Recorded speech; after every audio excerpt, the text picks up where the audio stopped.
What's good, kings and queens? Hope everyone's doing alright. This week's video is on when boxers get blackballed. Pretty much about fighters who have gotten the short end of the stick and blatantly screwed over by those in the industry. With that being said, let's start the video.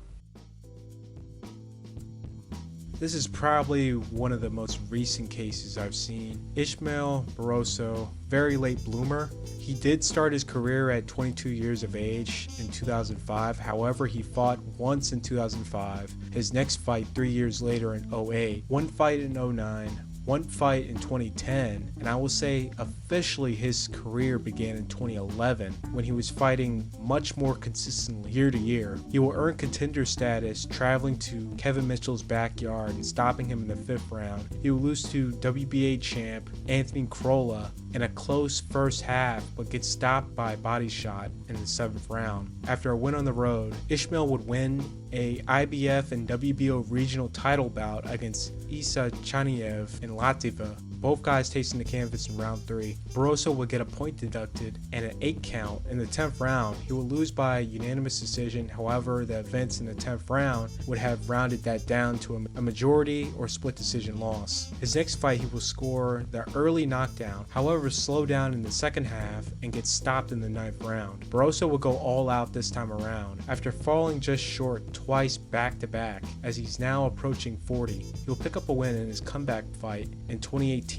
That in 2019 he will score a big upset victory against Ulysses Jr., earning him a shot to fight for the WBA title, where he had to wait quite a while for.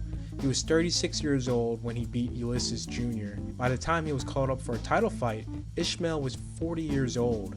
Ismael had rightfully earned his shot for the title. However, the ill-informed casual fight fans were quick to put him down and discredit his status as contender because of his physical appearance due to a horribly edited promotional poster. He looks older than most 40-year-olds. However, the way the promotional images were edited for the fight poster made him appear to be much older than in person. Barroso in the 9th round. Ismael recovered and showed great patience trying to set up a big counter on Rolly. He will land big on Rolly. Now, I understand this was fresh after a couple of worldwide incidents that took place in the ring where refs were being attacked for, which puts the most lenient refs with history like Tony Weeks on edge. But this was a very bad call where many will jump to say that this was politically motivated. The now fans that dragged Ismael for weeks were rallying behind him for an immediate rematch. With how the media and boxing fans are these days, unfortunately they easily get distracted. The media, you can say, will get purposely distracted. Promotions, networks, belt organizations, and athletic boards are well aware of that.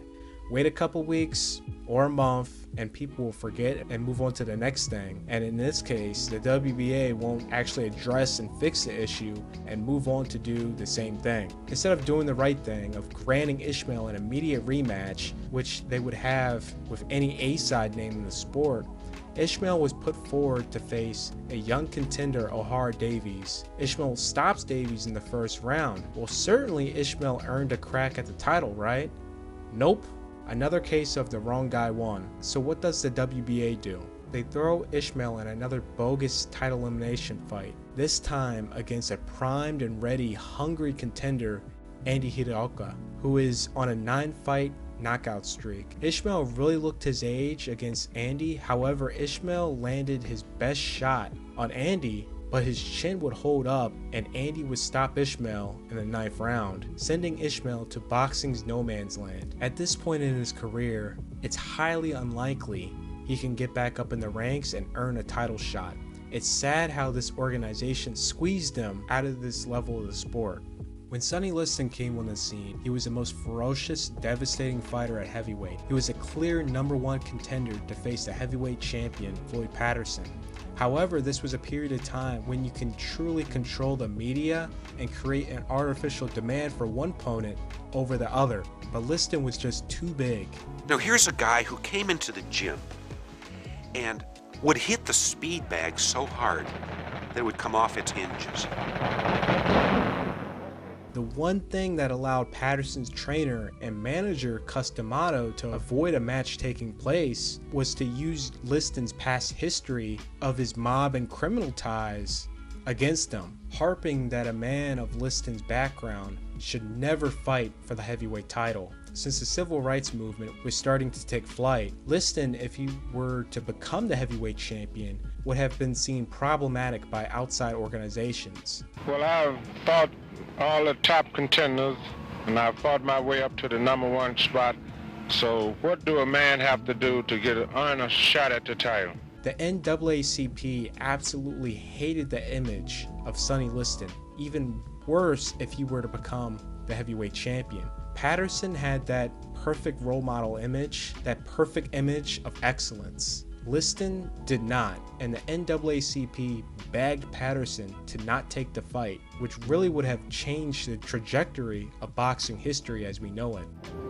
The NAACP, they were very unhappy with Liston's negative image, and they begged Patterson, please don't take the fight. Patterson, a man of a high moral compass, saw that two wrongs don't make a right and went over the manager and the organization to fight Liston. I just felt that he is a man who's had a very similar life to mine, and I felt that he should get a chance, so I overrode my manager and I gave him a shot. I think he's proved himself as far as being the #1 contender is concerned. I personally think that he has every right to fight for the championship despite his unfortunate background. Sonny would win and become champion. He would be feared, but he never got the love and respect from the fans and the media as champs before and after him. On a United flight back, some of the things he was going to say at his reception at the airport. And he said, I know a lot of my own people were against me. And he said, I want to prove to them that I'm not going to disgrace them, I'm not going to embarrass them, that I'm going to make them proud. There was no evidence of any kind of activity, of organized activity in the way of welcome. And I could just see almost the air go out of him. I mean, these big broad shoulders in front of me just seemed to sag with the recognition that there was no welcome here for him. Donald Curry had the makings of having an amazing career. However, two major blackballing events would set him back and later plateau in what would be a great career. Curry would have one of the greatest, if not greatest, amateur careers of an American boxer with the record of 396-4. However, some records have him at 404 and 406. In boxing, the Olympics is supposed to showcase fighters to a large audience, and depending if that fighter gets gold or silver, it catches the eyes of big endorsements, promotions, and network deals. However, in 1980, this Olympics would be politicized by America as these games were held in the USSR. America would boycott the summer 1980 Olympics, and the athletes were barred from competing. So Curry, who would more than likely would have won gold, never got to see his true potential coming into the pros of 1980. Fighting in the dark outskirts of the Leonard, Duran, Hearns, and Hagler Theater. By 82, Curry would find himself in title contention for Sugar Ray Leonard's WBA title. Leonard would retire after his final defense in 82, and in 1983, Curry would face Jun Suk Hwang for the vacant WBA title. After one defense, Curry would be awarded the newly created IBF title in 1984. After 4 defenses, Curry would unify for undisputed, knocking Milton McCrory out in the second round. The Curry era has begun, but he still needed that definitive fight, so he had reached out to Sugar Ray Leonard and his trainer for words of advice. They advised him not to move up to middleweight to face Hagler or junior middleweight to face McCallum. Shortly after Leonard gave his advice, Leonard then announces that he will be preparing to fight Marvin Hagler. Keep in mind, Curry was still the undisputed champion at welterweight. A fight that would have put Curry in the spotlight was taken away by Leonard, and all the eyes were off Curry and now in Leonard's comeback against Hagler. That I want to do, Marlon wants it also, but I'm not making an announcement. I'm just saying I would fight him. I'm not coming back to fight to have a career. Right. I've had a career. Right. I want something that's going to give me what I want. That's Marvin. I would fight him.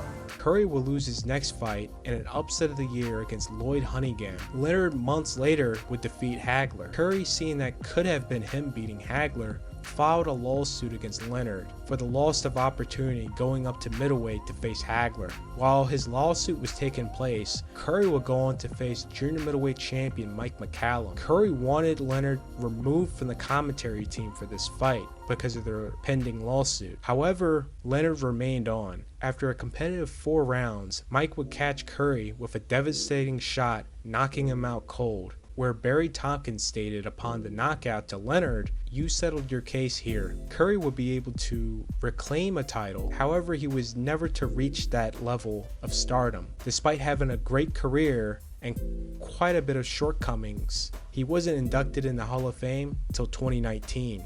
Before we dive back in, be sure to help the rest of the subs view this video, and if you're new, subscribe, because there's a huge amount not subscribed viewing this instead of subscribed. Thanks for taking the time, and let's get back to the video. In November 2013, Sirsikitsor Rungvisai will become the WBC Super Flyweight Champion against the fast, slick Yota Sato. He will make one defense before being put up against the new golden boy of the weight class, Carlos Cuadras. Cuadras would stack up an early lead. Rungvisai will begin to really take it to Cuadras, even hurting him to the body.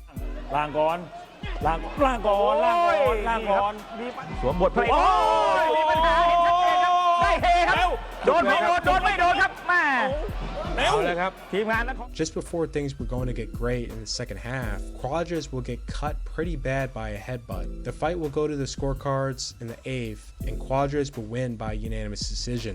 Just barely a year later, Rungvisai will win the final title elimination match to become Cuadras' mandatory opponent. The article here literally stating a guaranteed rematch. However, being a B-side and not having a profitable fan base stateside, nothing is guaranteed under the WBC. Rungvisai did not get his shot till almost 2 years later. That mandatory duty is now forced on the newly crowned champion Roman Gonzalez. With the odds stacked against Rungvisai, he'll win by majority decision. WBC orders a rematch between the two. Rungvisai wins the rematch. Just a couple months later, he's facing another mandatory, Juan Francisco Estrada. This was for the vacant ring title, and in an amazing 12-round battle, Rungvisai will make history and become the first ring champion at super flyweight. He will do his duties as champion, fighting his mandatories. Then in 2019, Estrada will earn his shot at a rematch in which he will win. Rungvisai now established with fight fans that he is one of the best in the weight class, and most certainly he won't have that treatment from before, right? Well, no. He rightfully earned his shot to fight for the WBC title for a third Estrada fight. However, Rungvisai made the honorable decision of stepping aside so Roman Gonzalez can finally have his second fight against Estrada. Estrada will win the rematch. However, they didn't want to fight Rungvisai clearly and wanted another step aside so a third Gonzalez fight can be made. Rungvisai, who was waiting in line to fight Cuadras pretty much as a step aside for Cuadras versus Gonzalez, now has to do it again with Estrada, not once but twice. Rungvisai would voice his frustration on Twitter of the one-sided treatment he's been given by the organization. That one tweet will cost him. The WBC will make Estrada the franchise champion so he will never have to face Rungvisai, and made Rungvisai the champ. Rungvisai will go on to lose the title to Jesse Rodriguez, and this man has been completely blacked out from the weight class despite being ranked in the top 10. Instead of honoring their own rules, thus creating a 5 kings era at Superfly, they chose money instead. However, they can surprisingly salvage this era where it can end properly, as the last of the kings are ranked in the top 5 by the organization.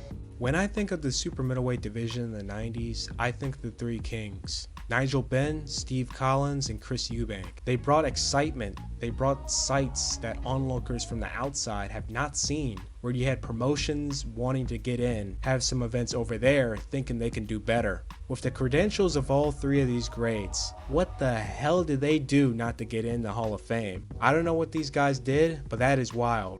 In 2011, Amir Khan was on top of the world. In the final months of 2011, he he will lose controversially against Lamont Peterson due to the very dirty, corrupt referee who is most famously known just a couple years later for the Cologne versus Williams incident. There will be an immediate rematch, Peterson insisting on the new drug testing because Khan being in camp with Freddie and Ariza and the defamatory claims at the time their fighters were on something. Ironically, Khan will come up clean and Peterson would test positive under this new revolutionary PED test that was taking the boxing world by storm. Another upcoming matchup was rocked by a positive drug test. The irony is it was Lamont Peterson himself who asked Amir Khan to join him in using the newly formed Voluntary Anti-Doping Association to monitor the two fighters heading into their May 19 rematch for world supremacy at 140 pounds.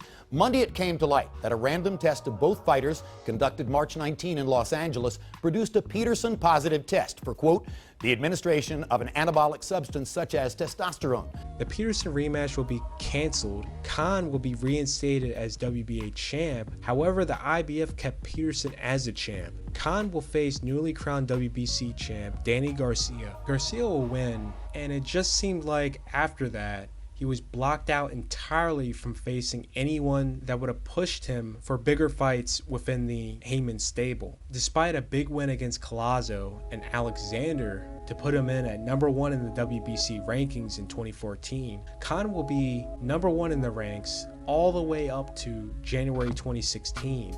He was made the mandatory for Danny Garcia for the WBC title in a rematch, which I do find it odd that Khan was ranked #1 since 2014. He should get first dibs if the title goes vacant, and somehow Garcia and Robert Guerrero ended up fighting for the title. Just look at these rankings from December 2015. I'm looking and I don't see neither guy here. Anyways, Garcia's dad stated that his son has no intentions of fighting Khan a second time around. Khan at the last minute goes to middleweight to face Canelo. Now to note, Canelo was supposed to face someone else, and at the last minute he was backed out by a party and Khan was immediately brought in. Khan will lose to Canelo. The WBC removed him from #2 in the rankings. He never recovered from this. Now, this could have been diverted if he fought Kell Brook for the IBF, which would have been a huge fight, and tried to pursue a undisputed unification against Floyd, or went on to fight the winner of the vacant WBC title. He got blackballed, but he is possibly one of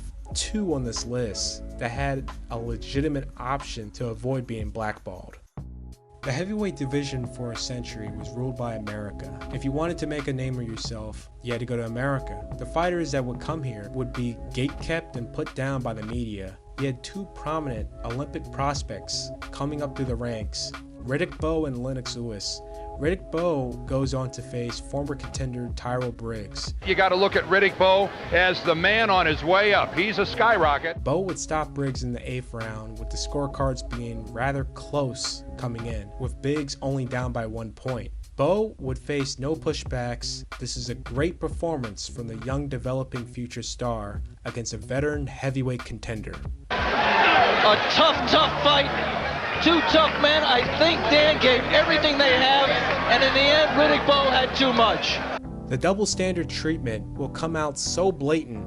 Being an amateur, however successful for so long, that whether that amateur attitude and style was so deeply ingrained that they never become real professional prize fighters. Certainly amateur boxing is different from professional boxing. We'll see tonight whether he's advancing the same way, for example, Riddick Bowe has advanced. When Lennox Lewis, the Olympic gold, the man who beat Riddick Bowe in the '88 Seoul Olympics, who he himself is developing as a fighter at heavyweight to fight for the title in the near future, would be held to a completely different standard and mocked by the American media. And the record for Lennox Lewis, 17 wins, no losses against an almost ludicrously weak list of opponents. You got to look at Riddick Bowe as the man on his way up. He's a skyrocket. See if he's going to pick his next opponent by committee or who's going to pick the opponent. Well, you're right. He told us before that he was very enthusiastic about going ahead with top-flight opponents, but that his business managers had to temper him. My interpretation of that was he wants to fight bums, and they don't want him to fight anybody that good. A tough fight. 2 tough men. I think Dan gave everything they have, and in the end, Riddick Bowe had too much. Lewis, who had a great career, didn't really get the appreciation for what he has done. If he was an American, he would have been touted as an all-time great. Like Lewis and heavyweights before him, the Klitschkos were put under the same level of scrutiny by the American media. Despite the skills and talents, they were labeled soft, weak, and the worst thing you can call a fighter, a quitter. Vitaly, and you can say Vladimir, were pretty much going to hang them up till one of their favorite fighters, the great Max Schmeling, had written a letter stating, "Don't hang them up." What to expect from the media, the fans, and you can overcome that and prevail. This was an ultimate turning point, and these two would mount up in a historic run. Since the political power of big money fights shifting from the US to Europe, the talking heads of the American press will talk down these amazing sights being taken place in football stadiums and say it's a weak era. They chimed, "It's a weak era, it's a weak era." Then finally, the brother Vitaly Klitschko retired. The WBC title goes vacant. You had possibly the most pathetic title grab for the WBC title in the history of the heavyweight division. Contender Bermane Stiverne barely manages to beat a guy Klitschko had defeated so swiftly without even attempting to throw a single right hand, his signature punch. Vladimir has his eyes set on reclaiming his brother's title and become the first undisputed champion at heavyweight since Lennox Lewis. Once that fight is done and one of those fighters has the WBC belt, if Klitschko will not immediately want to do a search to go and get it back, because that's the belt that was vacated by his brother. He is calling for an undisputed unification. It is met with crickets.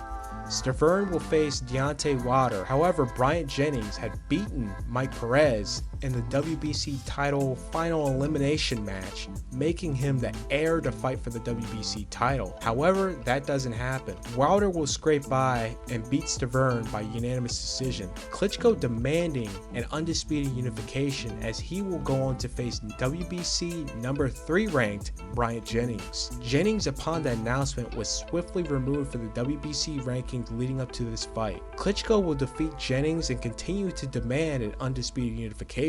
There was an interview on the matter with Wilder's manager, Shelly Finkel. He stated he looked like a baby winning the world title. They don't take a college prospect and throw him right in. If you reverse the roles here and had an overseas fighter's manager stating this nonsense after winning a weak vacant title grab, when the long reigning unified American champion is calling for a unification, the media would have grilled him and his team to no end, where there would have been a fight made. Where is that energy from the US press for this fight? They all went silent. Wilder went on to fight a guy who went from the top 25 ranks all the way down to the top 10 overnight. Klitschko's reign will come to an end against Fury, and everything Klitschko had worked for went away as the rematch crumbled. Klitschko would meet a sad end, attempting to reclaim a portion what he lost against Fury in his fight against Joshua. He will fall just short and get stopped in the 11th round, officially ending the Klitschko era. Fighters from Cuba stay getting blackballed, but the case of Guillermo Rigondeaux really is the most egregious. Due to Rigo's extensive amateur background with 2 Olympic gold medals and the latter age of 28, he was quickly moved to fighting top 100 to top 25 to top 10 ranked fighters within a matter of 4 fights. He would travel to Ireland and become the WBA interim champion against Willie Casey, stopping him in the 1st round. He would then face newly crowned WBA champion Rico Ramos, stopping him in the 6th round. And now here comes Rigondeaux. And there goes Rico Ramos from a left to the body. And that one was very legal. Due to the massive demand by the hardcore fight fans, and also the fact that Donaire has beaten everyone to note at super bantamweight at the time, the best option was for Donaire to fight Rigondeaux. Donaire came in as a slight betting favorite to win, and Guillermo would train wreck the pound for pound star's momentum, defeating him by unanimous decision. The right man won, but the wrong man politically won, with Donaire claiming he no longer can make super bantamweight, moving up to feather with no desire to rematch Rigondeaux. Top Rank is left with a guy they don't want nor know how to promote, or at least act like it. Because right now, the rhetoric towards Guillermo is he is a boring fighter. Guillermo, when pushed after his offense falls in the typical Cuban-style autopilot mode, will wreak havoc and excite, as seen in the final rounds of the Donaire fight. Matchmaking and the fight card structure is an important thing. Now, leading up to this fight, it was a bit of both. Rigo was set to face former champion Joseph Ebeko as a headliner, which is a real head scratcher.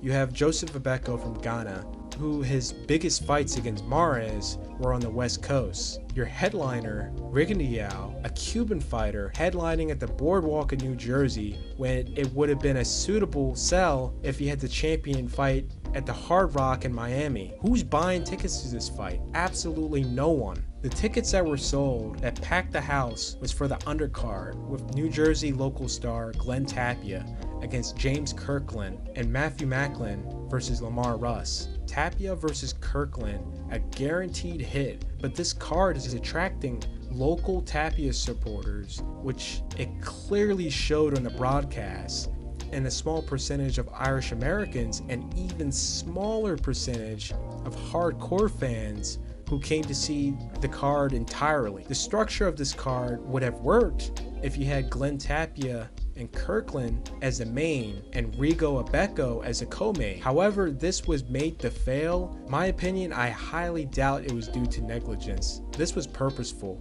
As soon as the Tapia fight wrapped up, everybody left the venue. Here's the before and after. When this fight wraps up, this image here gives the fuel that Rigo is not a sell and should be blacklisted from anything lucrative. In 2014, Rigo will get an opportunity to fight Hisashi Amagasa in Japan on New Year's Eve. This was a big money stacked card promoted by Kazunori Ioka of the Ioka boxing family. Stacked card, sold out arena, many eyes on him. During the media workouts, he had floods of people and media attending. He really got the treatment he deserved, and he delivered on fight day. Rigo was putting on a show, displaying all the tricks in his arsenal. Even when he went into autopilot, very briefly, Amagasa made him pay, dropping him twice in the 7th round.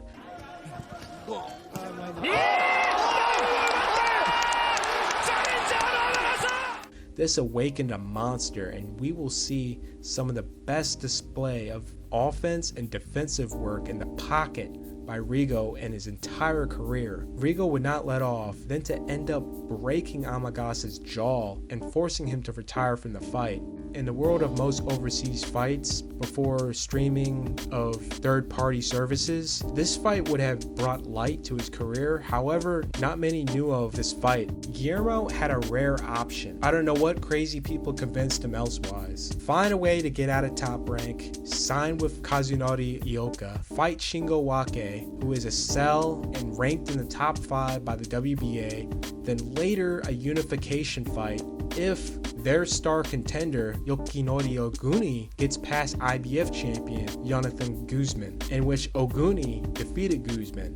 However, that path was not made. He was signed to the failed boxing promotion Rock Nation at the end of 2015 that didn't really push the needle forward in making Rigondeaux marketable in the States. In 2016, Frampton was unifying against Scott Quigg. Quigg, who holds the WBA regular title, cannot unify, so therefore this fight is not a unification. In efforts of making this a unification, the WBA worked with Rigo, promising him that the winner must fight him if he's made WBA champion in recess. Rigo goes into recess, Quigg is promoted, Frampton wins, and well, Frampton wants nothing to do with Rigo and he dips. With no other option after a failed fight with Moise Flores, Rigo would move up to super feather and face WBO champ Vasil Lomachenko, in which he will receive his first loss and go inactive till he was ultimately released by Rock Nation. Rigo would then sign to PBC. Now, I heard in between this, he was supposedly invited to